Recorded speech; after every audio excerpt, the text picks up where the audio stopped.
2 weeks long, and nighttime is 2 weeks long. For humans at the moon who need continuous solar power, the polar regions are an attractive landing site. Here the graphic shows the day-night shadows simulated from our best available data.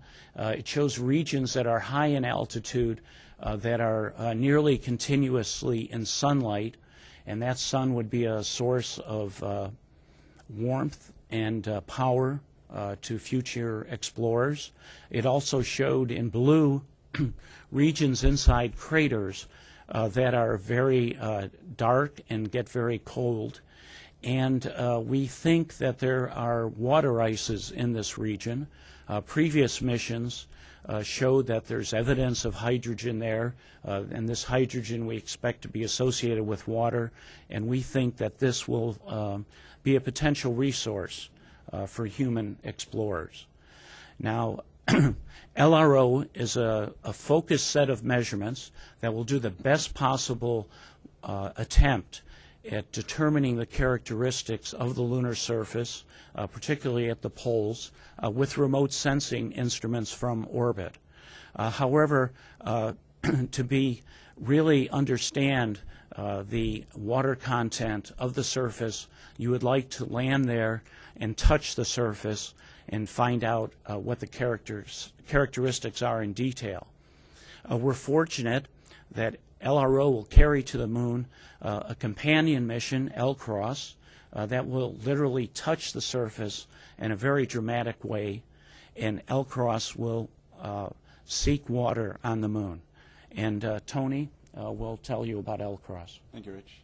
Thank you, everybody. It's good to be here today.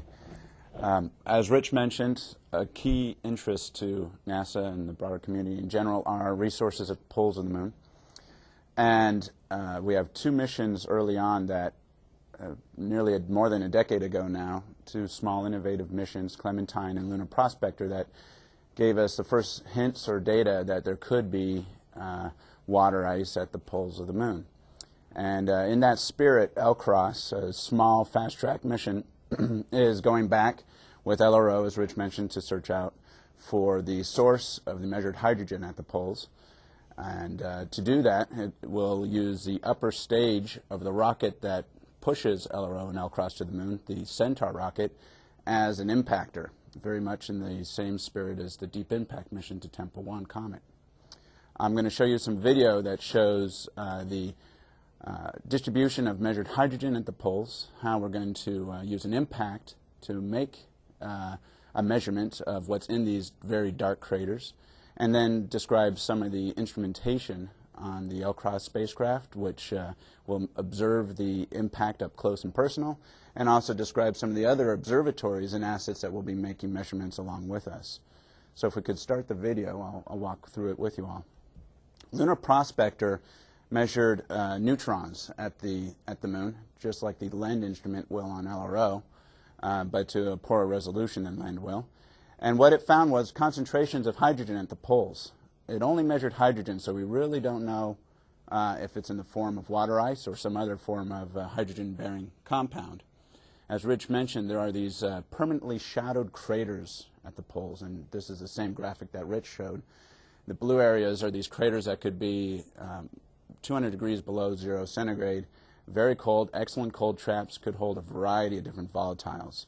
Well, how do you get something that's been in the dark for maybe 1 billion or 2 billion years out to study it? We use a Centaur, a 2,300 kilogram dead weight after it's done propelling us to the moon, as an impactor. This next video shows one of our co-investigators, Peter Schultz, simulating the impact at the NASA Ames vertical gun. This shows how the impact will look from the side if you were so fortunate to be standing on the moon watching it. And what you see is ejecta coming up out of the dark crater and into sunlight. We call that the sunrise of the ejecta, and it's really lifting material up into sunlight for the first time in 1 billion years so we can actually look at it. This next video shows the shepherding spacecraft. That's the LCROSS spacecraft that actually tugs the Centaur around after launch and eventually targets it into the moon. Here it shows after we release the Centaur, it is out ahead of us, impacting the moon. We follow it in with this spacecraft, never further than 600 kilometers away from the impact and closing fast, about 2.5 kilometers per second, making observations all the way in until we become an impactor ourselves. This shepherding spacecraft carries 9 instruments on board. They're shown here in what we call the pod, the payload observation deck. And I'll walk briefly through each of the instruments. The 2 workhorses on the for measuring water ice are the near-infrared spectrometers. We have 2 of them, one side looking at the sun, one looking down at the impact. We have an ultraviolet visible spectrometer that's also looking for various compositional signatures in the ejecta cloud. We have 2 thermal cameras that will measure the temperatures at 2 different wavelengths of the ejecta cloud and the flash. We have a 3-color camera also. This is a context camera. It allows us just to understand exactly where we went and where we hit. We have then 2 near-infrared cameras. These 2 near-infrared cameras are sensitive to water ice and composition. They're at 2 different wavelengths, and they provide context for the near-infrared spectrometers. And then we have a unique instrument developed by NASA Ames just to measure the flash of the impact, the total luminescence photometer.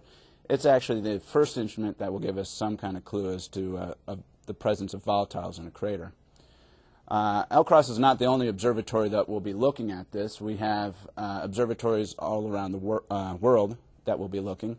We have observatories in space that will be looking, and we have observatories at the moon that will be looking. This is truly unique. I don't think there's ever been a mission that's had so many assets looking at the same time since maybe the Shoemaker-Levy comet impact at Jupiter. This last graphic showed all the various observatories that we have. We have the primary observatories over in Hawaii because the impact will be timed to occur, so that's in good viewing over Hawaii. We have all the major observatories online and ready to observe. We have assets in the western coast of the United States, in California, Arizona, and New Mexico that will be observing as well. We have also assets in South Korea and actually South Africa that will be looking before and after the impact. So we have a very broad Earth-based campaign. We also have Earth observing assets, including the Hubble Space Telescope, newly refurbished, which was critical to actually make these measurements, that will be looking. And we have a European spacecraft called Odin that will be looking with a microwave radiometer. And then very uniquely, we have LRO, of course, in orbit that will be providing a great bit of benefit to LCROSS by pre-mapping the craters before we impact and then being able to observe them as the actual impact occurs. And then, of course, characterizing the impact sites in incredible precision, as was described by Rich and Mike. The Chandrayaan spacecraft, the Indian spacecraft that is there too, we're working with them closely, and they hope to make observations as well. So we have many eyes looking in a variety of different ways, and this really demonstrates the robustness of this small LCROSS mission. We will get several unique looks at the ejecta cloud, the flash, and the remnant crater that will help us to understand better the source of the hydrogen signature that we've seen at the poles of the moon. So with that, we're excited to get going and explore the moon in a way that never has been done before. With that, I'll turn it back to Kim. Thank you. Thank you, Tony. Now we'll continue the briefing with questions from our local media here, and then we'll go to participating field centers or call-ins. So if you've got a question, please state your name and media affiliation. Questions?